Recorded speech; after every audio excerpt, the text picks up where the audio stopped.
Hi guys, welcome to another video on my YouTube channel. My name is Lynn, and in this video I want to talk about the book called How to Talk to Anyone. And in this video I will read some things I've written down in a Word document. I have read the first few chapters of the book, so this video will be the first part. There will follow many other videos in which I will talk about the other parts from the book. So let's read what I've written down from the book, and I hope you can learn something from it. The foundations of human connection. What the early chapters reveal. So the early chapters of How to Talk to Anyone are built on a central claim. Interpersonal success is less dependent on intelligence, education, or appearance, and more dependent on communication behavior that operates largely below conscious awareness. Social and professional advancement, according to the findings summarized here, is not driven by individual brilliance alone, but by a person's ability to consistently influence how others feel, judge, and respond to them. The book frames communication not as a single skill, but as a system of small, repeatable behaviors that accumulate into powerful social outcomes. Individuals who appear socially successful are not necessarily exceptional in any one trait. Rather, they reliably deploy behaviors that generate trust, credibility, emotional safety, and interest in others. Let's now talk about communication as a subliminal process. A core theoretical foundation in these chapters is the idea that human communication is predominantly nonverbal and subliminal. Research cited in the text suggests that during interaction, thousands of informational units are exchanged per second between two people, far exceeding what can be consciously processed.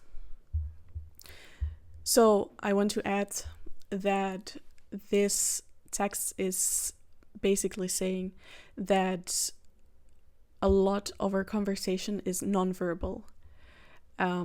That's basically what's been said in this paragraph. And so as a result, people form judgments before conscious reasoning begins. So you will judge people already before they have even spoken one word.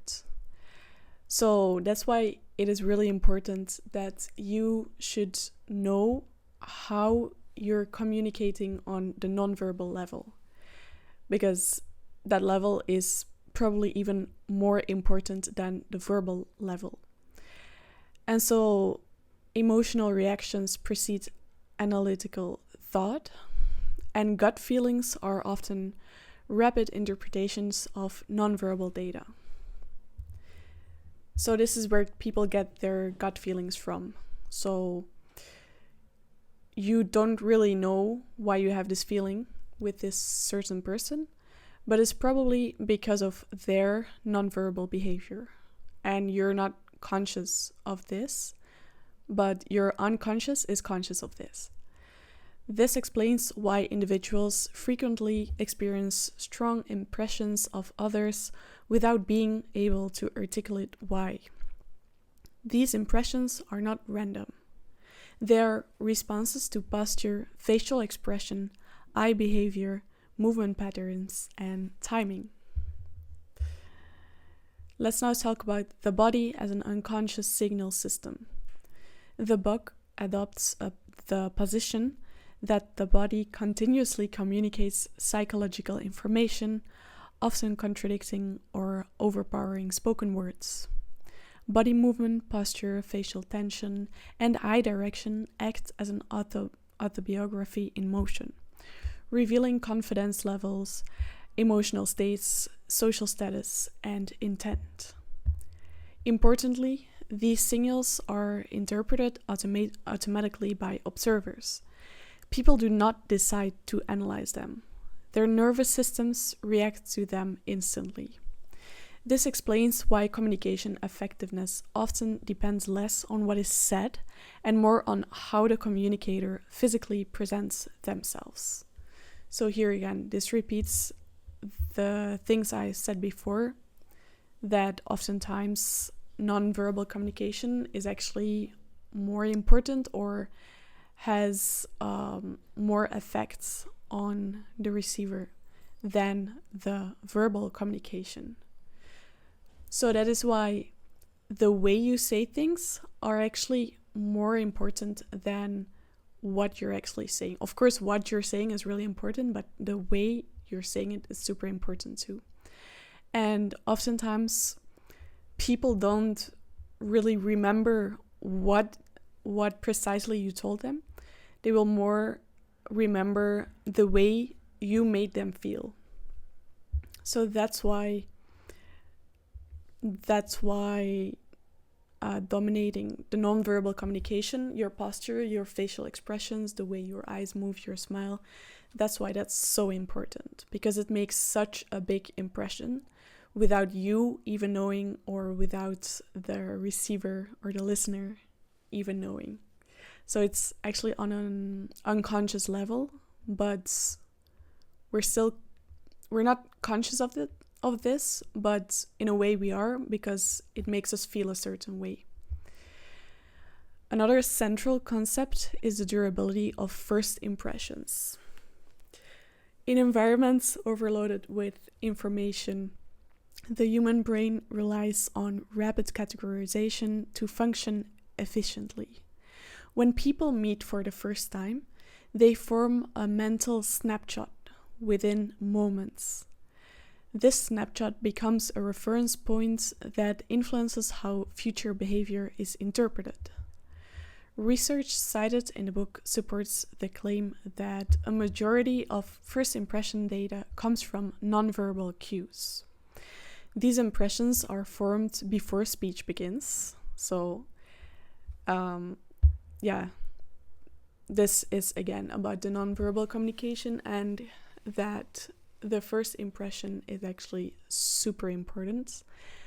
We don't want to think too much about this because it makes us stress in a certain way, but it is true that first impressions matter. And this makes early moments in an interaction disproportionately influential. I also read in another book, not in this one, that it is actually super hard or difficult to try to remove the first impression you have from people. So this first impression, even though you've known the person for a long time, this first impression, like the first 10 seconds you see someone, they're gonna determine the way you see the person. So they're gonna determine if you think this person is an insecure person, or a super self-confident person, or an awkward person, or a funny person. In those 10 seconds, you're going to define the personality of this person without you even wanting. This makes early moments in an interaction disproportionately influential. The chapters in this book emphasize that posture, head position, gaze, and facial relaxation collectively signal status and credibility. So even the status of this person is defined by your nonverbal communication.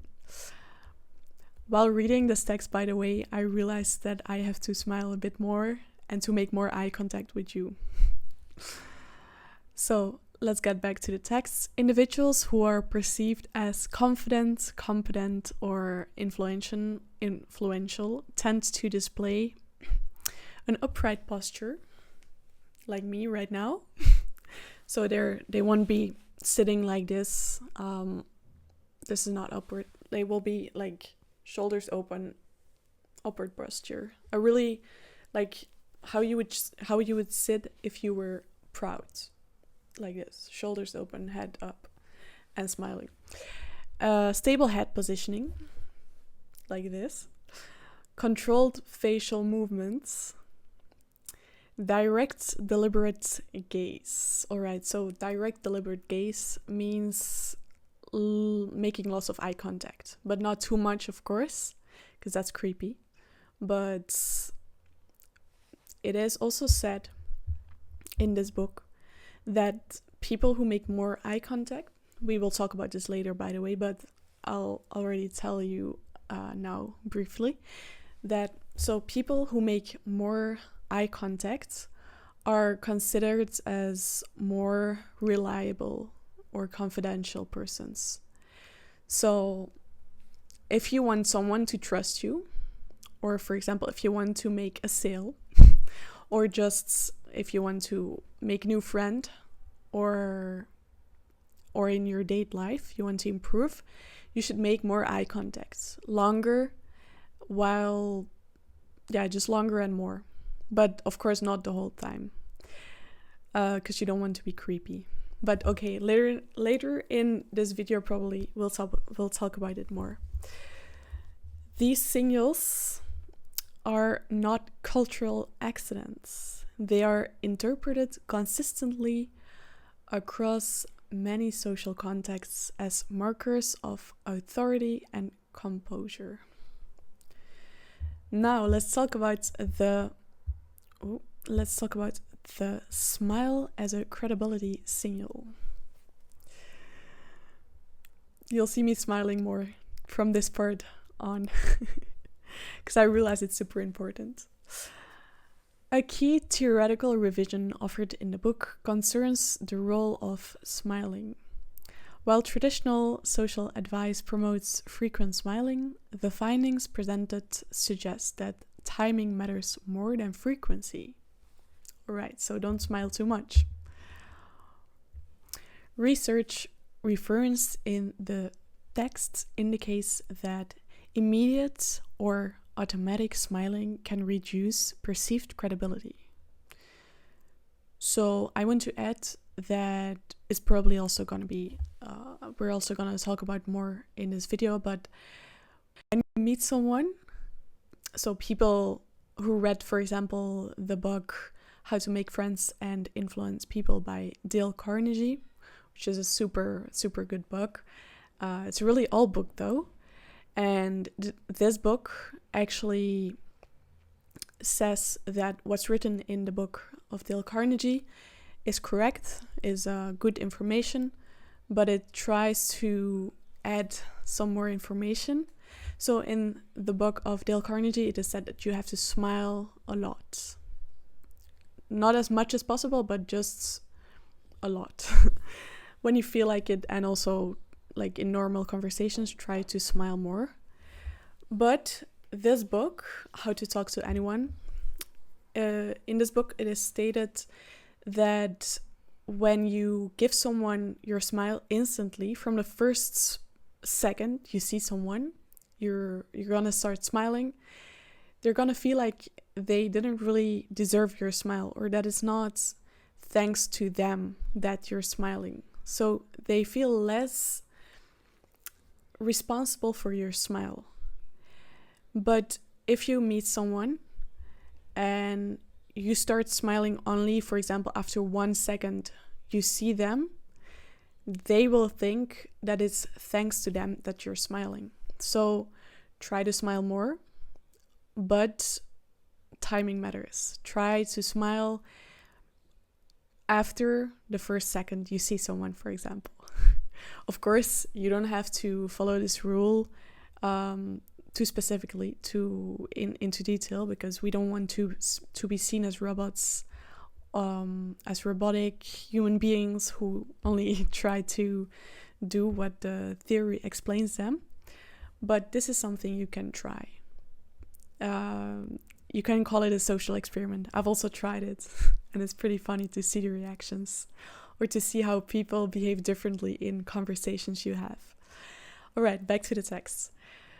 Slightly delayed smiling increases perception of sincerity. Alright, so you're seen as more reliable or seen as more confidential. People will trust you more when you delay your smile, and you will be seen as more sincere. Interesting. And slower smiles are interpreted as more intentional and personal. That's what I just explained. So people will feel like it's thanks to them or because of them that you're smiling. The underlying principle is that observers subconsciously evaluate whether an emotional expression appears reflexive or responsive. A delayed smile is perceived as a reaction to the individual rather than a generalized social habit which increases trust. So this summarizes what I just explained. Eye contact and emotional activation. Eye behavior is treated as one of the most powerful interpersonal tools. Strong eye contact is associated with increased perceptions of respect, attention, intelligence, and emotional engagement. That's interesting. Studies cited show that sustained eye contact elevates Sustained eye contact elevates physiological arousal in the recipient, including increased heart rate and adrenaline-like responses. So that's super interesting. So I want to add that if you make more eye contact, so before we talked about the smile, now it's about the eye contact. So if you make more eye contact, your listener or the person you're talking to or just having a conversation with, they will feel like they are more interesting. They will feel that you are interested in them, which is one of the key points in having good conversations. Don't be interested, but be interested. No, sorry. Don't be interesting, be interested. So, yeah, that's one of my... That's a main point of advice for me to you, is just try to be as interested as possible in the person, because people like others who are interested in them. So, by the way, there has been a study in which they had two groups, Group A and Group B. In Group A, they made a certain part of the listeners or of the communication of the conversation makers. They made them ask a lot of questions and listen a lot. So the other person had to talk a lot about themselves, because the other person was asking a lot of questions. And in the other group, they just didn't give any advice.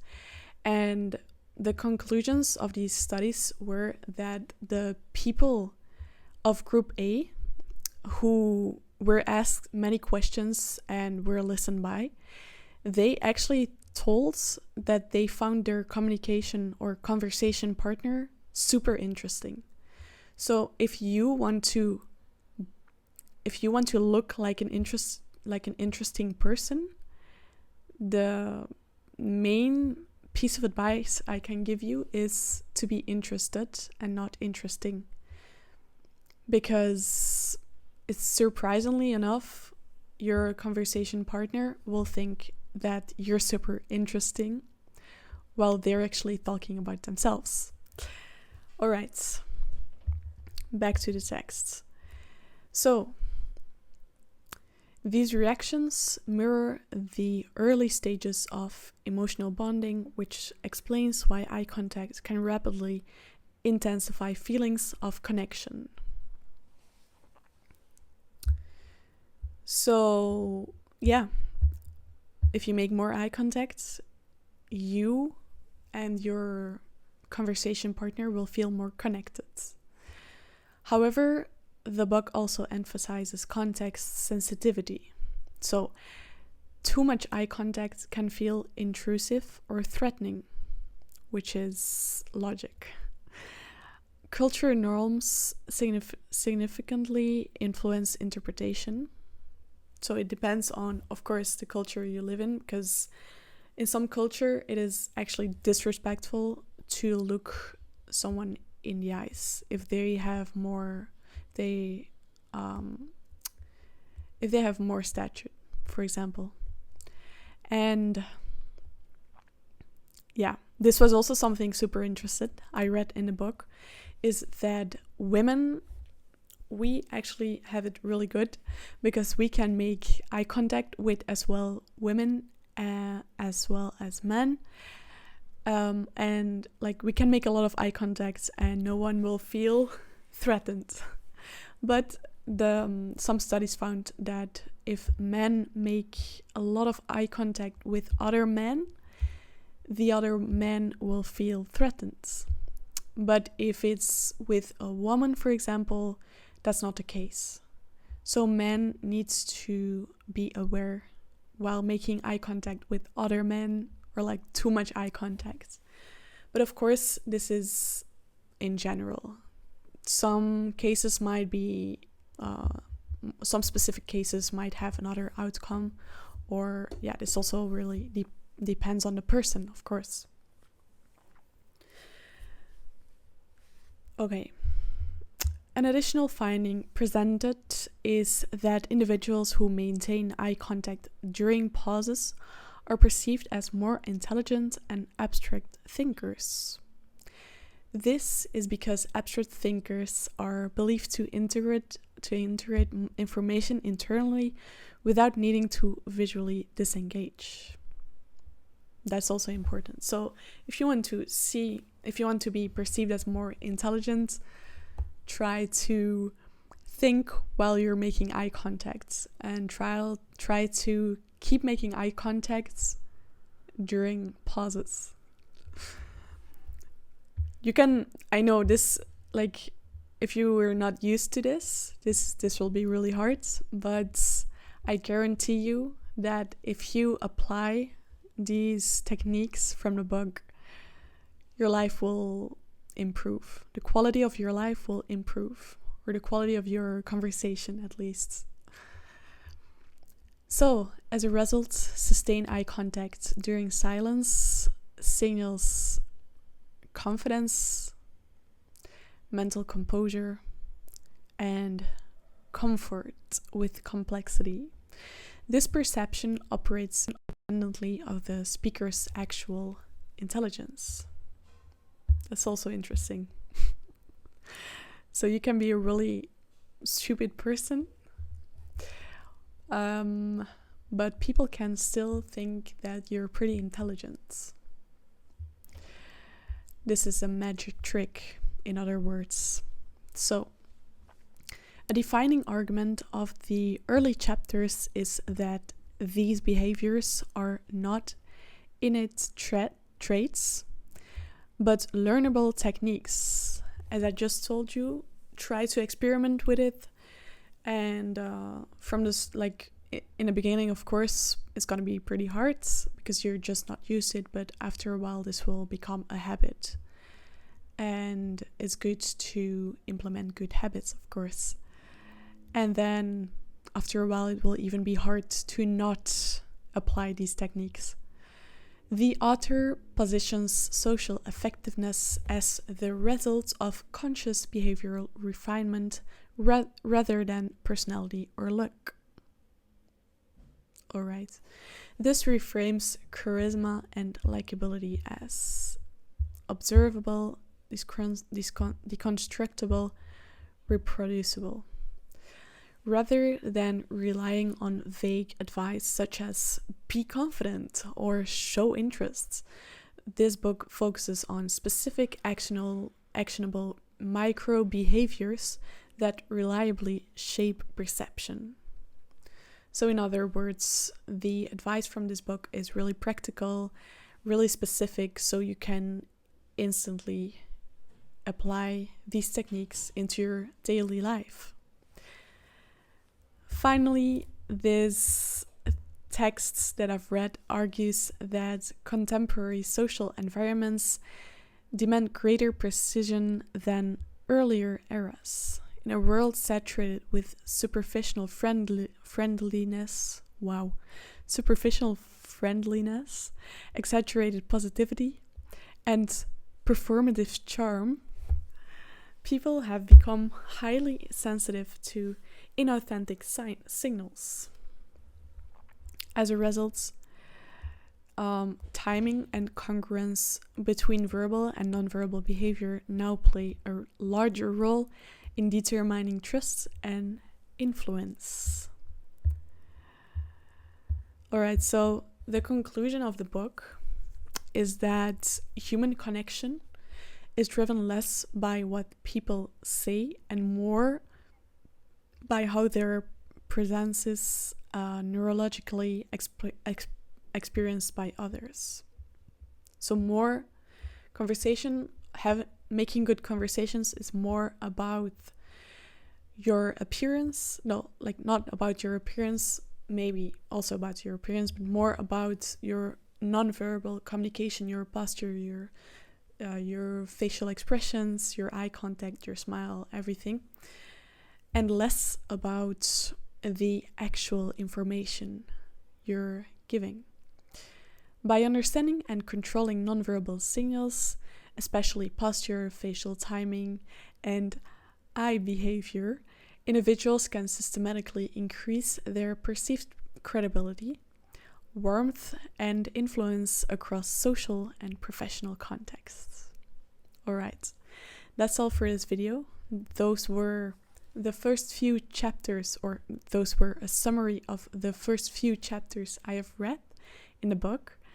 I love this book, and I didn't read all of it, of course, only these first few chapters, but I am thrilled to read the rest of it, and many other videos on this book will follow, as I will be reading the book the following weeks probably.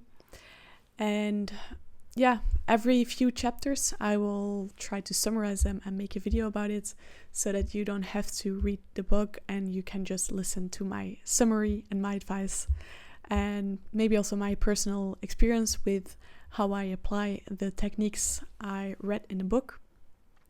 I must say I have already been applying some techniques from the book How to Win Friends and Influence People, and as I told you, my life has changed.